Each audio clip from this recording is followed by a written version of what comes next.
이전에 우리 하나님의 전에 방을 맡은 제사장 엘리야십이 도비야와 연락이 있었으므로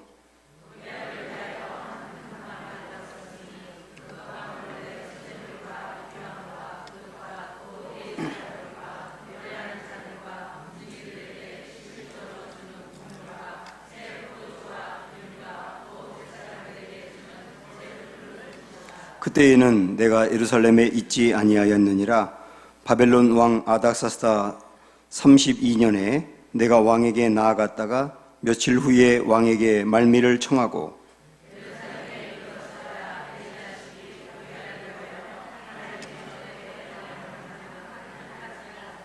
내가 심히 근심하여 도비야의 세간을 그 방 밖으로 다 내어 던지고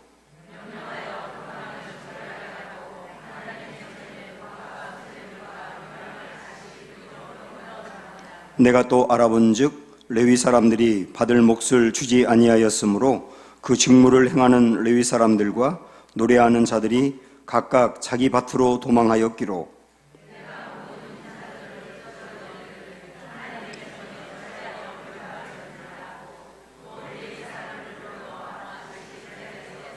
이에 온 유다가 곡식과 새 포도주와 기름의 11조를 가져다가 곡간에 드림으로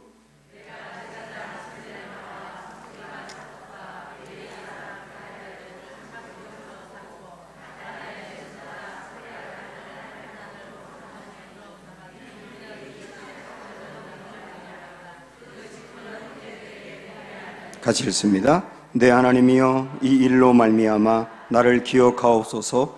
내 하나님의 정과 그 모든 직무를 위하여 내가 행한 선한 일을 도말하지 마옵소서. 아멘. 느헤미야는 페르시아에서 태어난 일종의 이민 2세, 3세 이렇게 되는 사람입니다.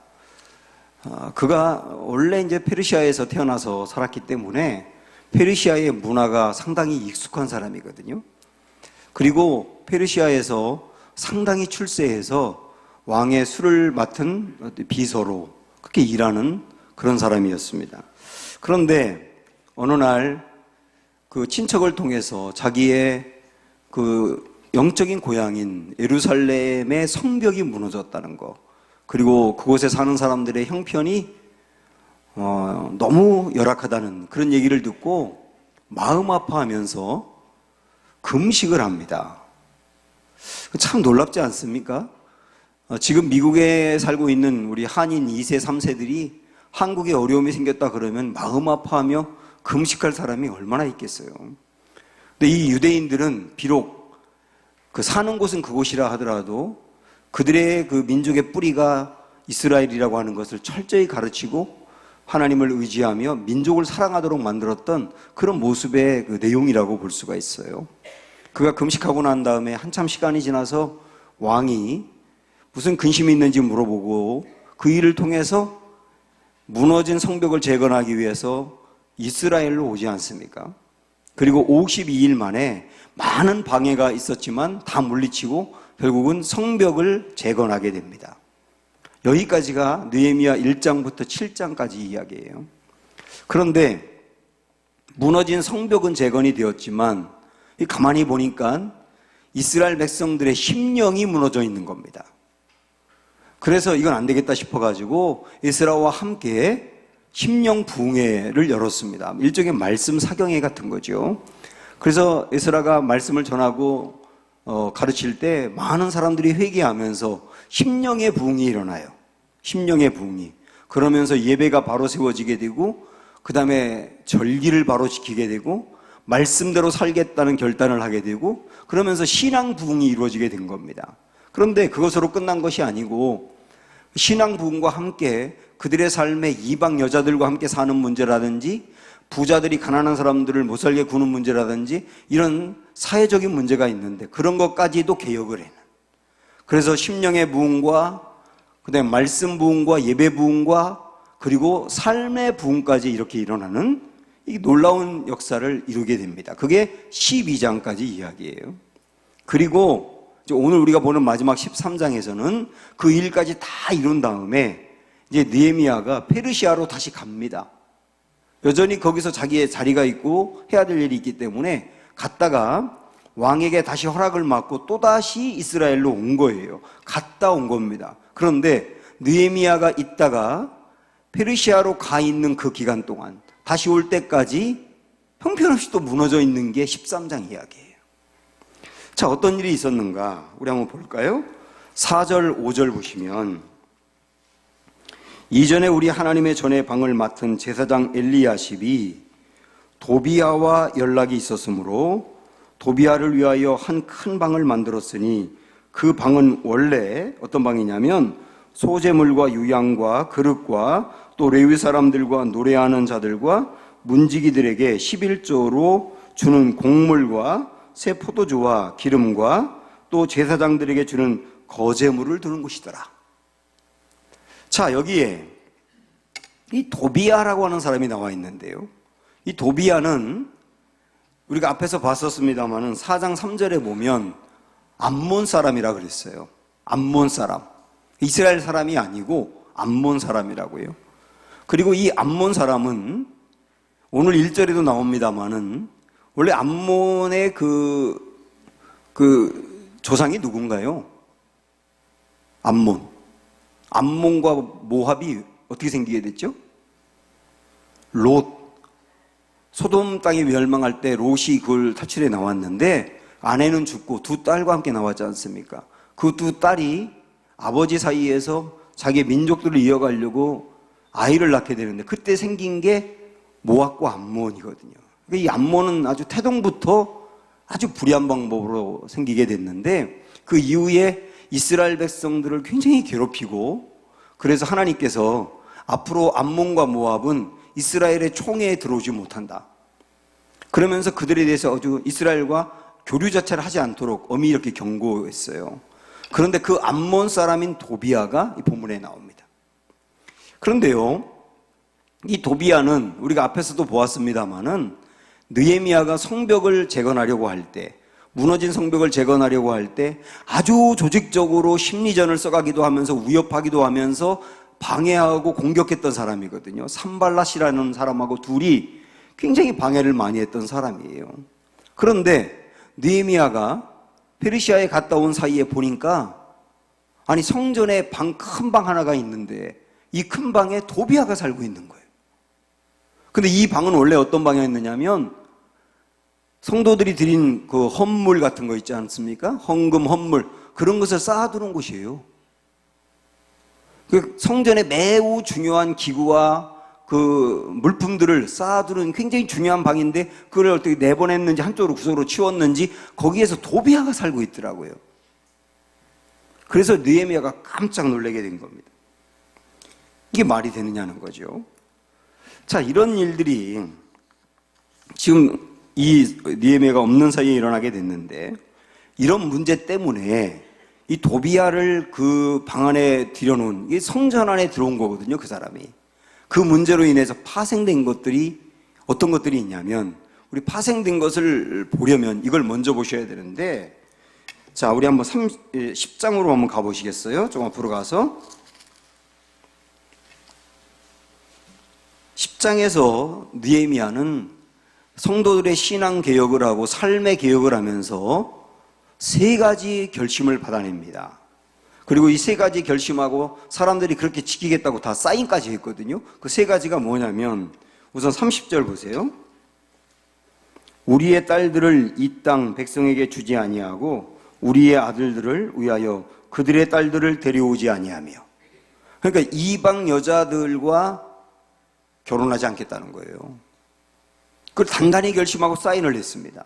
두 번째는 뭐에 있느냐면 그 다음 절 31절 보면 혹시 이 땅 백성이 안식일에 물품이나 온갖 곡물을 가져다가 팔려고 할지라도 우리가 안식일이나 성일에는 그들에게서 사지 않겠고 일곱째 해마다 땅을 쉬게 하고 모든 빚을 탕감하리라 하였고 핵심은 뭐냐면 우리 안식일을 철저히 지킬게요.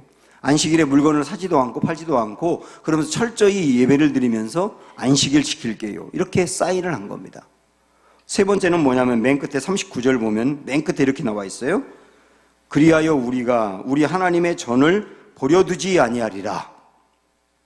이건 뭐냐면 그 전에는 성전이 있긴 있는데 성전에서 일하는 레위인들이 먹고 사는 문제가 어렵다 보니까 레위인의 역할을 그만둬 버리고 자기들이 다 일선에 나서서 돈을 벌고 먹고 사는 겁니다. 그러니까 성전이 방치가 되다 보니 예배도 변변히 드리지 않아요. 그러니까 갈수록 성전이 엉망이 되는 거예요. 마치 만약에 우리 교회 교역자들이, 목회자들이 다 돈 벌어서 먹고 살기 위해서 교회는 팽개치고 그냥 돈만 벌러 세상으로 다닌다면 교회가 어떻게 되겠냐고요. 그렇게 되는 꼴이 생긴 겁니다. 그래서 이제는 그렇게 하지 않겠다. 레위인들은 성전을 철저히 지키겠고, 그럴 수 있도록 백성들은 레위인들이 일하지 않도록 하기 위해서 우리들 헌금을 잘 드려서 레위인들이 성전의 일에만 집중하도록 하겠다 하고 사인을 한 겁니다. 이 세 가지를 사인했다고요.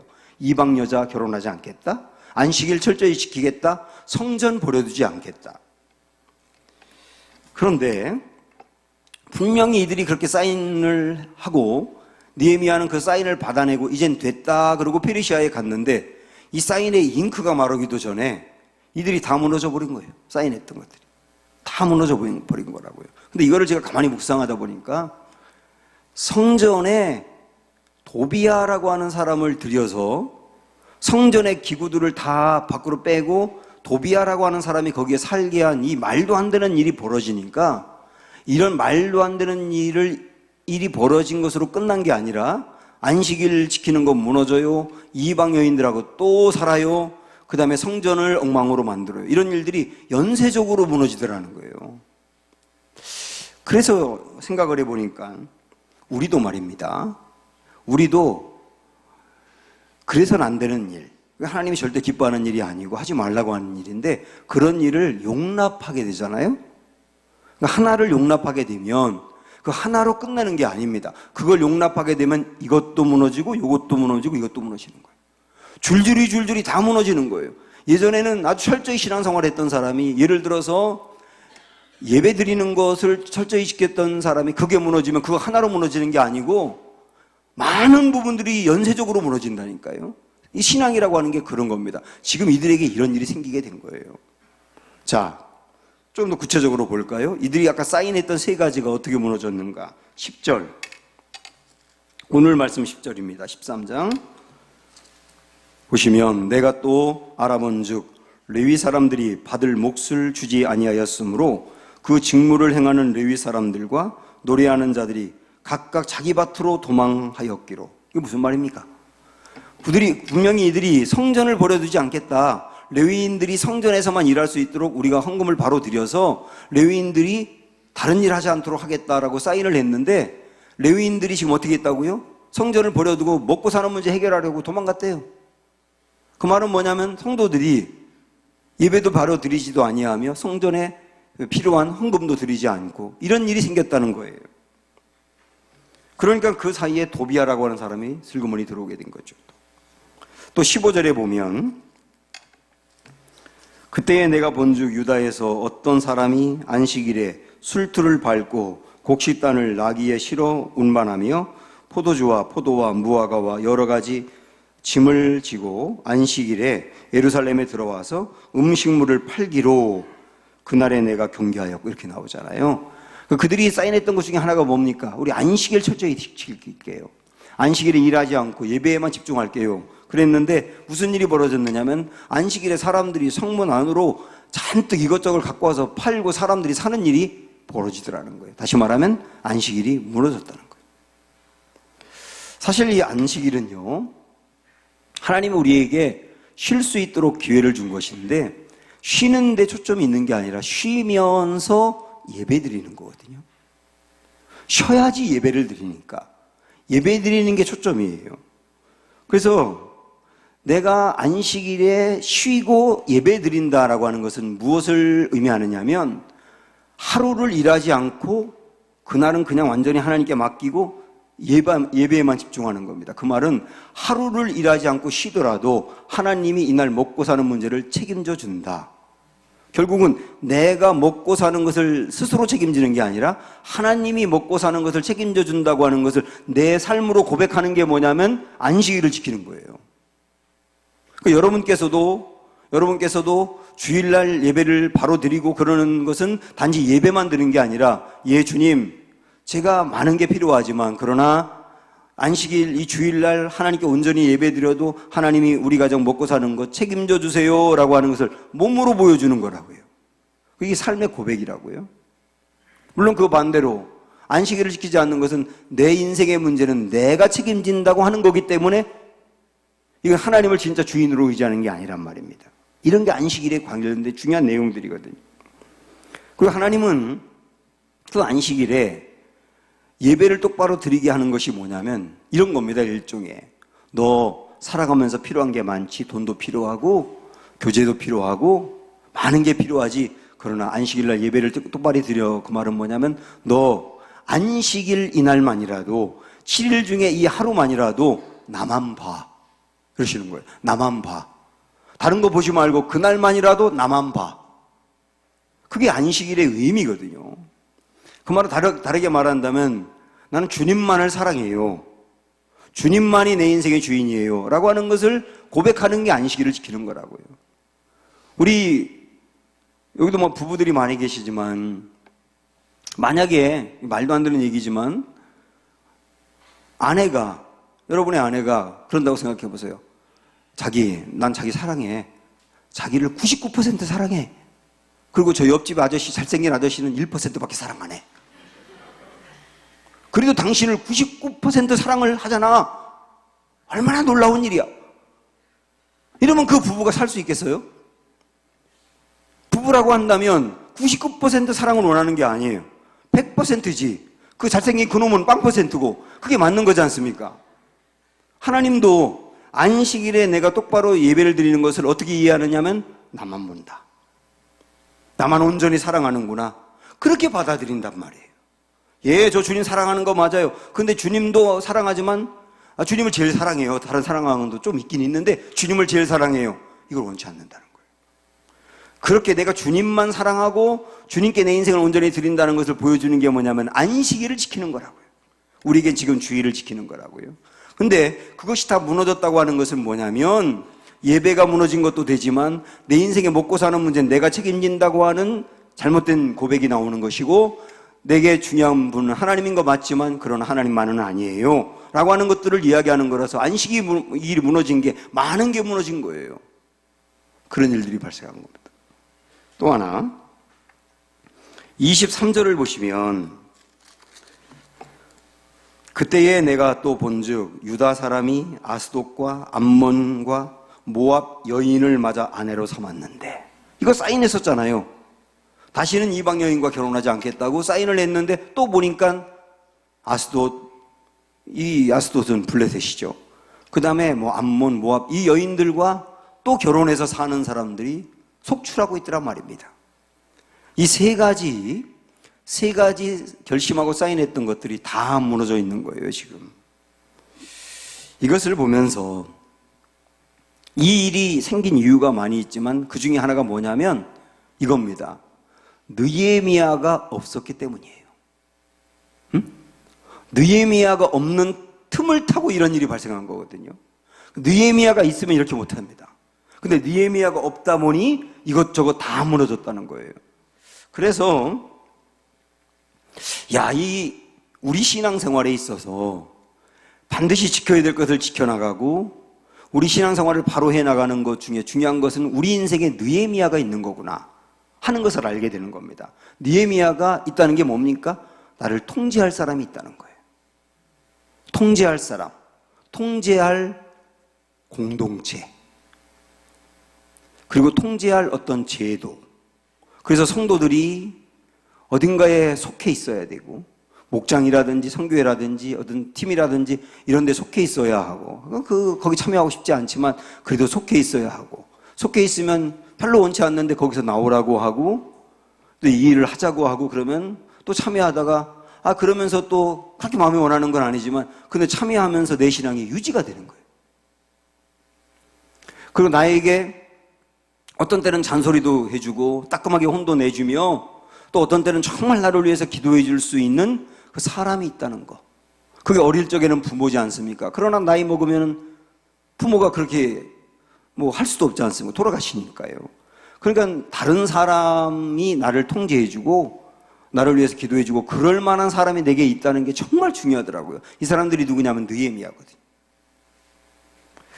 연이 이렇게 딱 위로 줄로 묶어서 이렇게 돌리면 그냥 공중으로 계속 날아다니면서 자유롭게 놀지 않습니까? 춤을 추면서.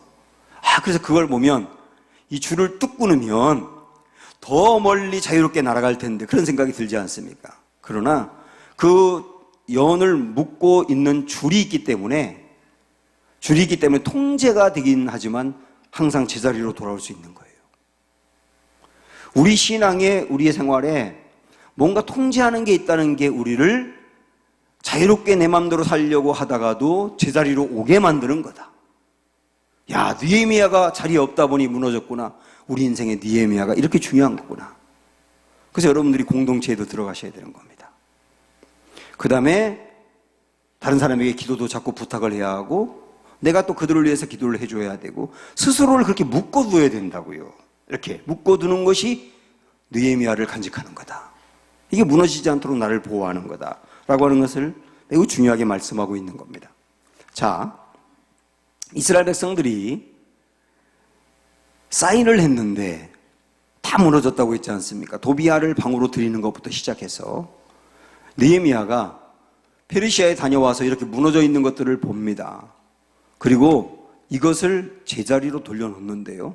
여러분 어떻게 느헤미야가 하는지를 한번 잘 보세요. 말씀을. 그러면서 우리 삶에 무너져 있는 부분들, 우리 신앙생활에 무너져 있는 부분들이라든지 잘못되어 있는 부분들을 어떻게 바로 세워야 되는지를 이 말씀을 통해서 배우셔야 됩니다. 느헤미야가 어떻게 하는가 한번 보지요. 우선 8절, 9절 보세요. 8절, 9절. 여기는 뭘 생각하며 보느냐면 도비야가 방을 떡하니 차지하고 있었어요. 그죠? 그 도비야를 어떻게 하는가 보세요. 8절, 9절. 내가 심히 근심하여 도비야의 세간을 그 방 밖으로 다 내어 던지고 도비야가 먹는 밥그릇, 이불, 냉장고, 세탁기 전부 다 밖으로 그냥 집어 던져버리는 거예요. 그럼 9절에 보니까 명령하여 그 방을 정결하게 하고 하나님의 전에 그릇과 소재물과 유향을 다시 그리로 들여놓았느니라.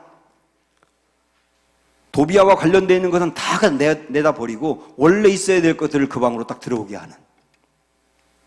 여러분 여기는요 도비야를 내보내는 것으로 끝나면 안 된다는 거예요. 원래 그 방에 있어야 될 것을 제자리에 갖다 놓아야 해결된다는 겁니다. 그러니까 우리 안에 무너져 있는 부분들, 잘못된 부분들을 해결할 때도 이러면 안 되겠다라고 하는 것으로 끝내는 것이 아니라 있어야 될 곳으로 가는 거예요. 채워야 될 것을 채워내는 거라고요. 우리 그거 알지 않습니까? 우리 예수님께서 어떤 귀신 들린 사람을 고치는데 그 귀신을 내쫓았어요. 그것으로 끝난 것 같았는데 나중에 보니까 나갔던 귀신이 자기의 친구, 자기의 고모, 삼촌 다 데리고 들어와서 7귀신을 데리고 들어온 거예요. 7귀신을 데리고 들어와서 그 사람의 상태가 이전보다 더 악화됐다 그랬거든요. 그럼 이게 무슨 메시지겠습니까?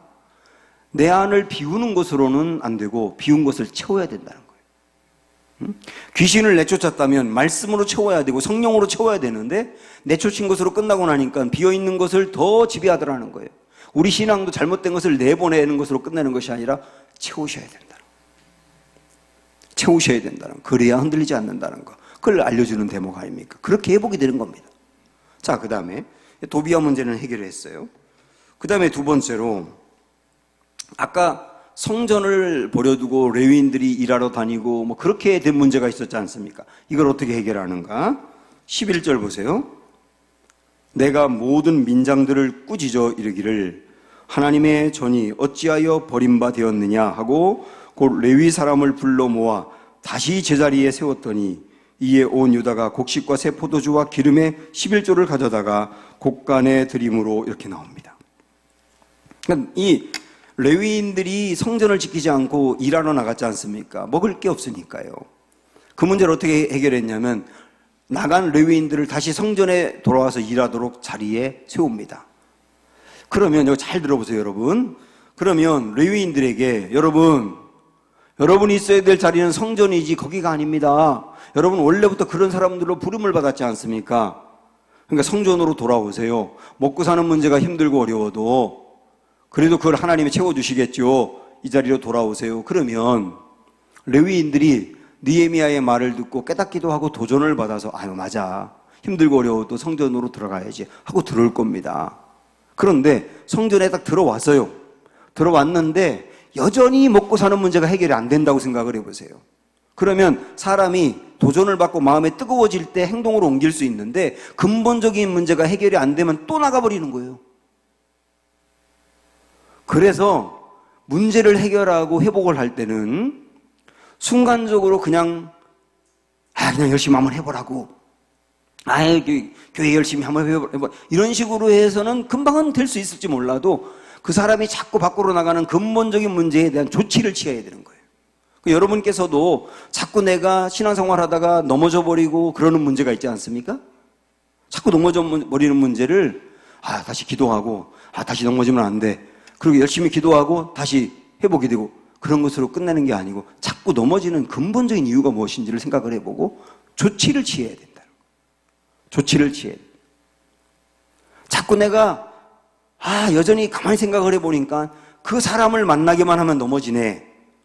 그러면 마음에 결심하고 기도를 하고 단단히 한 다음에 그 사람을 또 만나는 게 아니에요. 그 사람은 아예 안 만나야 돼. 그게 조치라니까요. 그래야지 또 안 넘어지는 겁니다. 우리가 강할 것 같지만 순간적으로 뜨거웠다가 금방 식어버리거든요. 그래서 조치를 취해라. 여러분 가만히 생각을 해보세요. 내가 자꾸 넘어지는 문제 근본적인 원인이 어디에 있는가? 그거부터 해결해야 된다. 이게 두 번째거든요. 자, 이번에는 안식일을 범하는 문제를 어떻게 해결하는가? 17절. 내가 유다의 모든 귀인들을 꾸짖어 그들에게 이르기를 너희가 어찌 이 악을 행하여 안식일을 범하느냐? 역시 똑같이 꾸짖었어요. 너희 조상들이 이같이 행하지 아니하였느냐? 너희 조상들이 이같이 행해서 망했다라고 하는 것을 하는 겁니다. 그리고 19절에 보니까 안식일 전 예루살렘 성문이 어두워 갈 때에 내가 성문을 닫고 안식일이 지나기 전에는 열지 말라 하고 이렇게 했다는 겁니다. 사람들에게 안식일에 일하면 안 됩니다. 우리 조상들이 망한 이유 중에 하나는 안식일을 바로 지키지 않았기 때문이에요. 이렇게 한 것으로 끝난 게 아니고 안식일에는 다시는 일하지 않도록 아예 성문을 막아버렸다는 거예요. 안식일이 시작되고 안식일이 끝날 때까지는 성문을 폐쇄하고 사람들이 아예 다니지 못하도록 근본적으로 조치했다는 겁니다. 이 느헤미야의 특징을 아시겠죠? 잘못한 걸 얘기합니다. 바로 세우라고 말하고요. 그 다음에 조치를 하는 거예요. 하나 더, 이방 여인과 결혼하는 문제, 이게 또 네 번째 문제지 않습니까? 이걸 어떻게 해결하는가? 25절 가보세요. 내가 그들을 또 책망하고 저주하며 그들 중 몇 사람은 때리고 그들의 머리털을 뽑고 전 이게 너무 마음에 들어요. 느헤미야는 다른 사람 머리털을 막 뽑아요. 승질나면 그냥 막 뽑아요. 에스라는 자기 머리털을 뽑았다고 했지 않습니까? 막 괴로워하면서 자기 떴는데 느헤미야는 다른 사람 막 뜯는 거 때리고 이렇게 목회하라고 하는 것 같은 느낌이 들었습니다. 자, 그 다음에 이어서 보시면 이르되 너희는 너희 딸들을 그들의 아들들에게 주지 말고 너희 아들들이나 너희를 위하여 그들의 딸을 데려오지 아니하겠다고 하나님을 가리켜 맹세하라. 단단히 얘기하는 겁니다. 지금 이 문제를 해결하겠다고 그냥 대충 얘기하지 말아라. 지금 이거 소나기 올 때 피해 가듯 그러면 우리 이방 여인을 돌려보낼게요. 이렇게 말했다가 그 다음에 조금 상황이 바뀌면 또 다시 얼른 데리고 사는 이런 식으로 하지 못하도록 맹세하라는 거예요. 맹세. 그러면서 27절 보면 너희가 이방 여인을 아내로 맞아 이 모든 큰 악을 행하여 우리 하나님께 범죄하는 것을 우리가 어찌 용납하겠느냐. 나 절대 용납 못한다. 앞으로도 대충 기다렸다가 상황이 되면 슬그머니 들어올 그런 생각 아예 하지 말아라. 당신들이 이 땅에서 살려면 이방 여인 버리고 아니면 이방 여인 데리고 가버려라. 용납 못한다. 이렇게 해서 해결하는 거예요. 이 느헤미야가 이 문제를 해결하는 방법, 그게 뭐냐면 무엇이 잘못되어 있는지를 정확히 파악한다. 그리고 제자리로 돌려놓는다.